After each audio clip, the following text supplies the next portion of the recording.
Hi, my name's James Fertitta. Now, you probably don't know me, but you probably do know this car. It would be mine. But that's beside the point. Today I'm doing something I've been wanting to do for a long time, and that's finally making a proper guide on how to drift.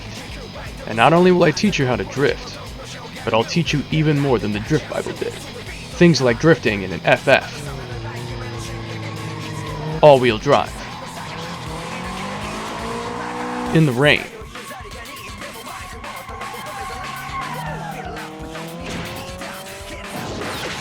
and exactly how tuning affects your car. Join me today as I and a few special guests tell you everything you need to know to drift every car like you had been drifting it your whole life.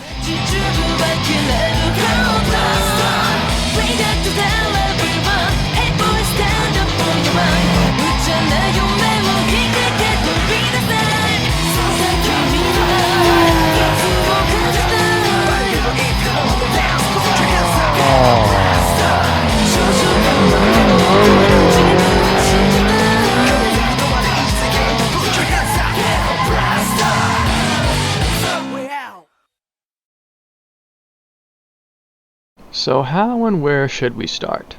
Well, let's talk shop first.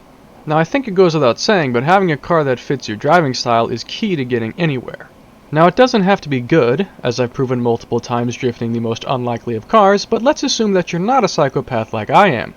Some choices I'd recommend are the 8.6, S13 and S14, and also the MR2 SW20.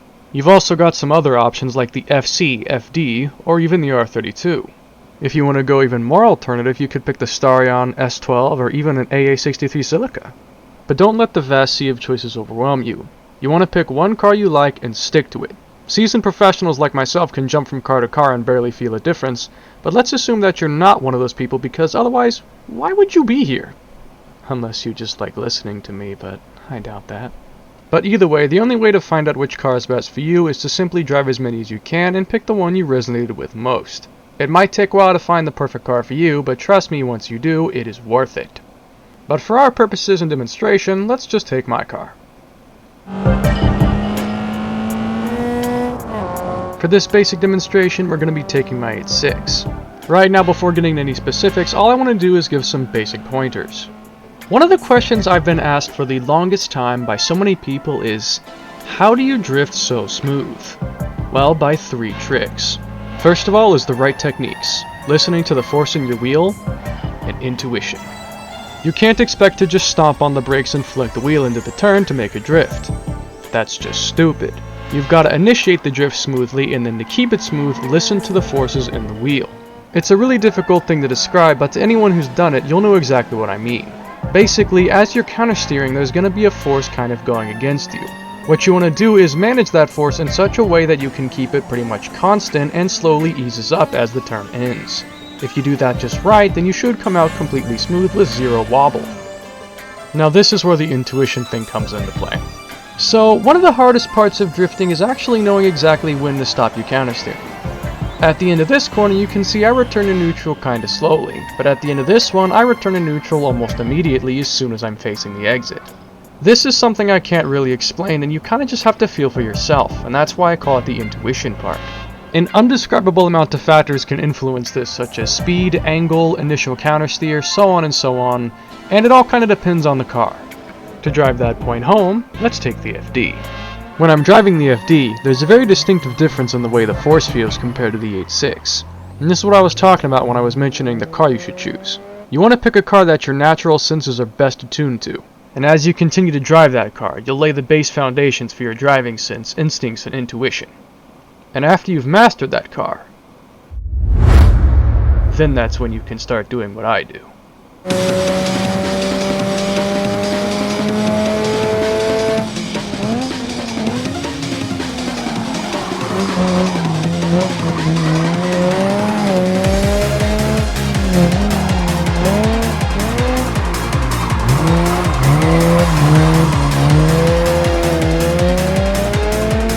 Eventually, there'll be a point where you get so skilled with your base car, you can translate those skills into other cars.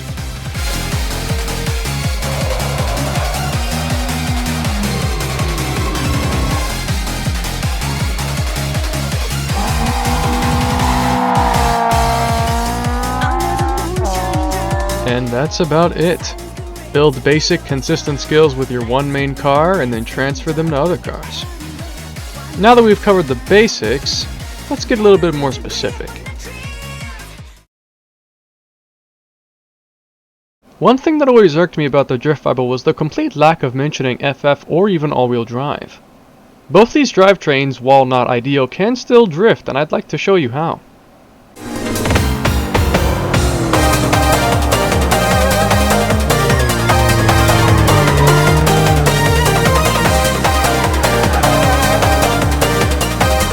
Yep, it's time to talk about front-wheel drives. So drifting front-wheel drives is pretty difficult.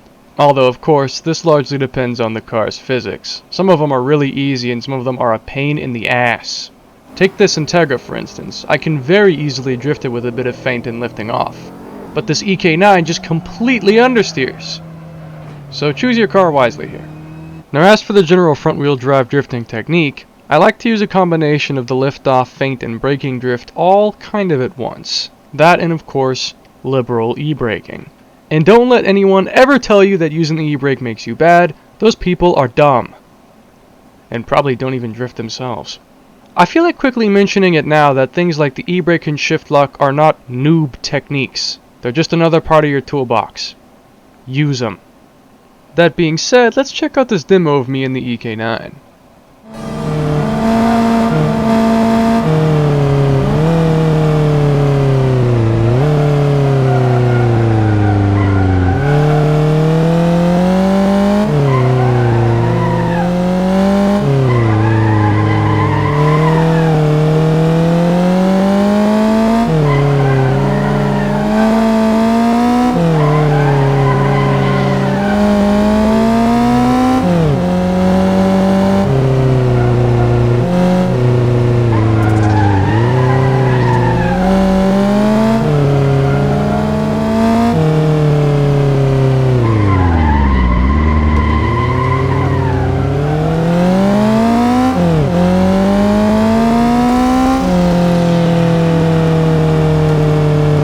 So what did I just do?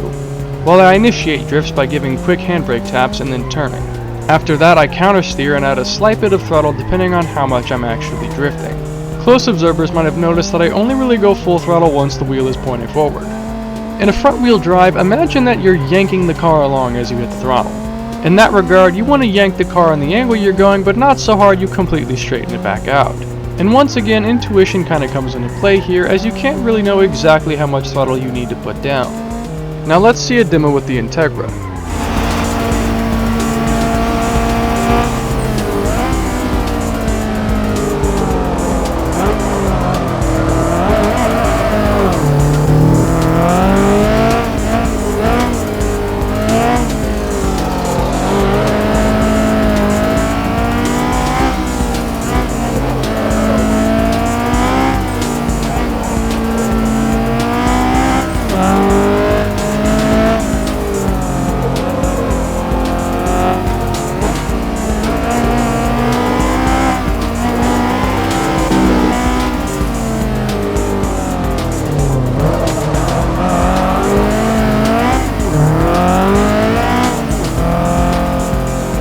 With the Integra, unlike the EK9, I really didn't have to use the handbrake at all. Because the way the suspension and differential is set up, all I had to really do was turn and lift off, and then apply a bit of countersteer and throttle. And that's about it for front wheel drive drifting. Overall, pretty similar concept, but a different execution. Now let's talk about all-wheel drives.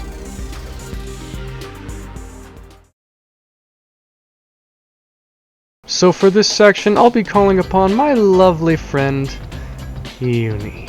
She's a specialist in all-wheel drive, so that's why I'm going to leave this part to her. Speaking of which, Uni! God, why are you so loud for? Oh, no reason, just trying to get your attention. I'm standing right next to you.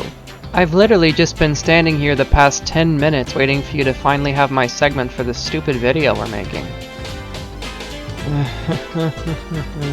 Sweetheart, are we doing this or not? Uni, don't say that. Don't embarrass me like this. Embarrass you? Oh, I would never! Oh, who's the good boy? Who's the good boy? You are. Yes, you are. Shut the fuck up! Okay, that's enough teasing, maybe. Can you please just talk about all-wheel drives like I asked you to? Okay, relax. Okay, so all-wheel drives are a bit complicated. All-wheel drives are, well, all-wheel drives, but they're not always 50-50. Sometimes you might have a rear-biased car or a front-biased car. And for our purposes, the more rear-biased, the better. Just as an example, let's take my 22. When it comes to serious drifting, I usually let the e-brake do all the work. You can braking drift, but it's really not that effective and it's only going to make you really four-wheel drift. If you want to get actual angle, you turn and tap the e-brake while adjusting your throttle and countersteer depending on the type of corner. All-wheel drives aren't the best at typical corners, but they are good at the hairpins. You toss yourself inside with a huge e-brake pull and then floor the gas with usually full lock countersteer. But the tricky part is ending it, as all-wheel drives tend to slide toward the outside at the end of the drift, so you've got to turn back inside to correct your positioning. And there's not really any way around it. That's just how all-wheel drives work. You can try again and again and again, there'll always be some kind of outward slide. But now, let's try my GC8. Yes, I own two Imprezas. Cry about it. You'll notice on the GC8 that the sliding issue isn't nearly as prevalent because this one's more rear biased. And that's essentially it. With an all-wheel drive, you'll kind of mix the styles between FF and FR. Thank you, Uni. Oh, come on, don't be mean. Okay, let's talk rain driving.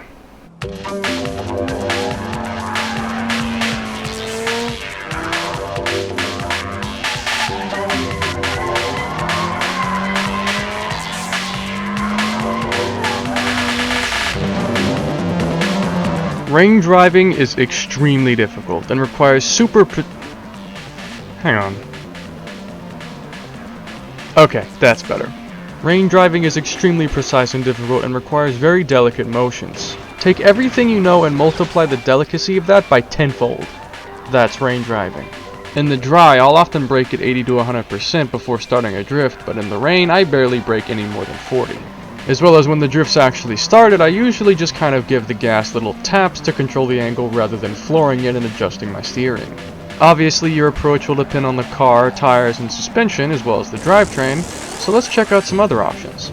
Here I am in the FC, and all the basic rules still apply. I brake way less than usual and barely pitch the car in to start a drift because the rain will do it for me. And that's essentially all rain driving is, holding yourself back a bit and letting the rain fill the gap. Now we're in the Evo 2, which cut through rain so well it didn't even feel like it was raining.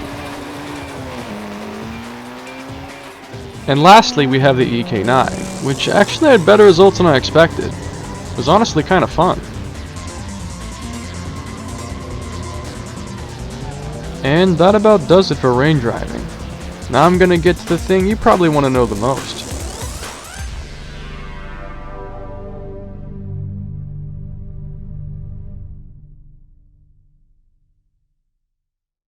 Cars are complicated, mechanics are complicated, and tuning is complicated. Well, luckily, I've got someone here who can make that sound really simple. Aguni? Hi, my name's Aguni. I'm a close associate of James and I work on his car a lot, and I know a lot about tuning. He asked me to run through what affects the way your car drifts, so let's get right into it. For this demonstration, we'll use my 8.6, because I know James will lose his mind if I mess up his perfect suspension setup. Let me ask you a question off the bat. What do you think's most important? Differential, suspension, or brake bias? They all are, but personally I would say it's the differential. The differential impacts the way your drivetrain responds to lifting off and hitting the accelerator. To give you an example, I'll show you how it affects the first two corners of Akina. On this first one I've got 75% power and 60% coast.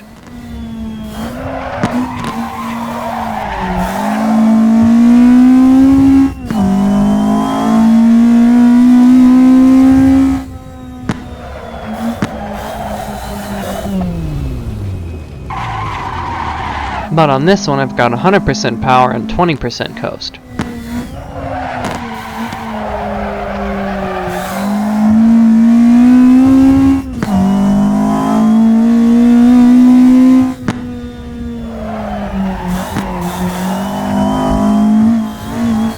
As you can see, pretty similar inputs, but totally different result. Now how about we turn this on its head and switch the power and coast around. This time I have 0% power and 100% coast.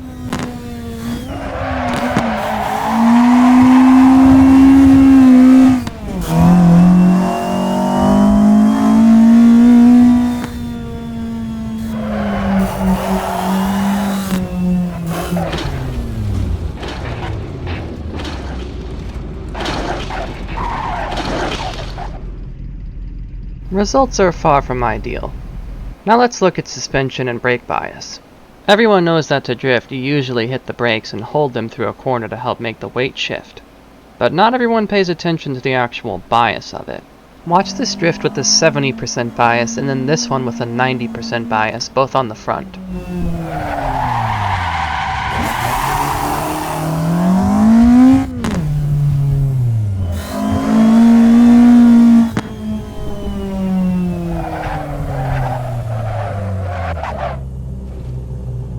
These are rather extreme examples, but you can see the effects.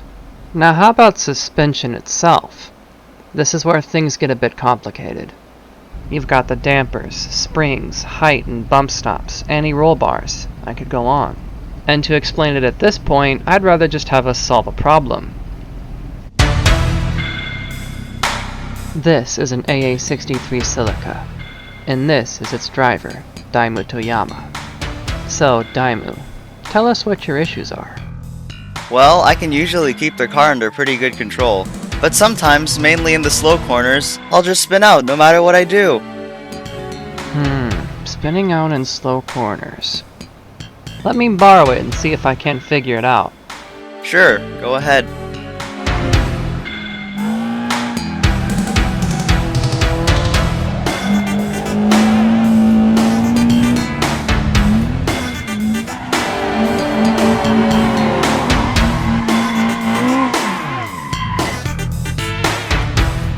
Yep, this definitely has an oversteering issue.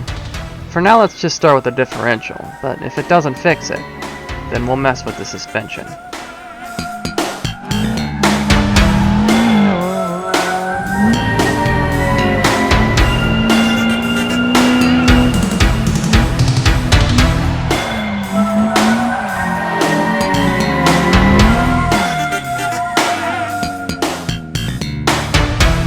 Still not enough, but it was an improvement. Maybe if I just adjust it a little bit more.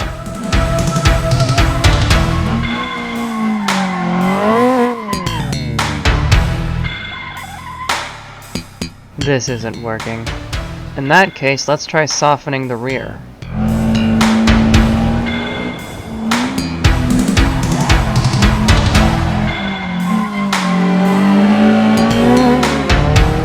Looks like that did it, but let's do it again just to be sure.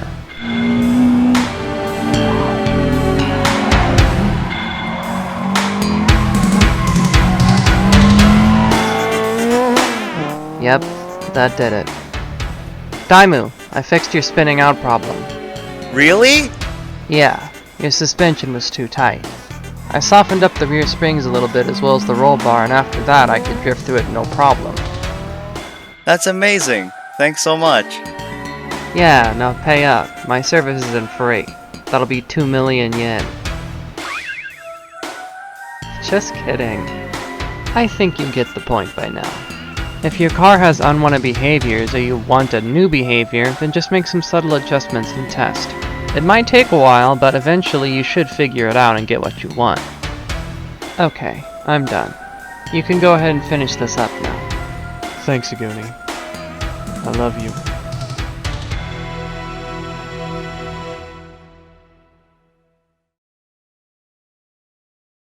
Alright. I've talked about pretty much everything I wanted to talk about. So now, I'm going to pass on the forbidden technique of mine. You probably already know what I'm talking about.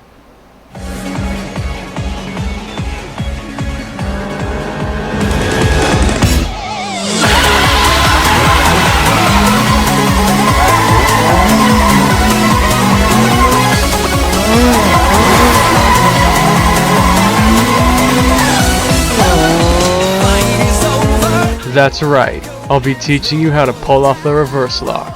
Now I think it goes without saying, but the reverse lock is an extremely complicated move, so I'm actually going to be having a real live cam of my pedals. So watch real closely because blink and you'll miss it.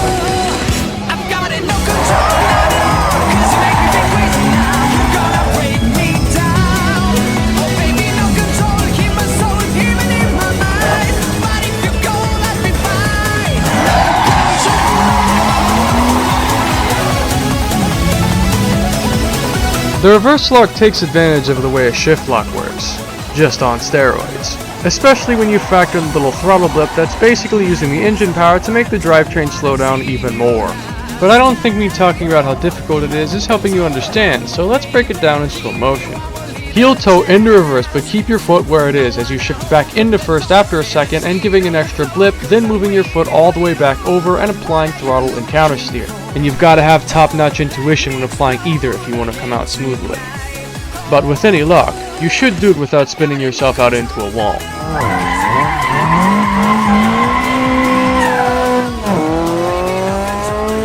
And after that, I think I've finally covered everything. And so with that in mind, I will now disappear.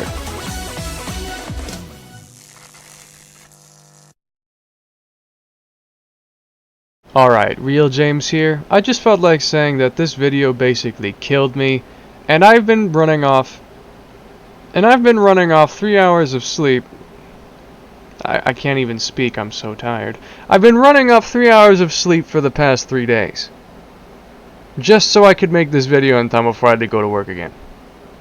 So, please, and this is the first time I've ever really asked, show some support on this video. I really don't have time to make some cool outro, so I'm just gonna go. Bye.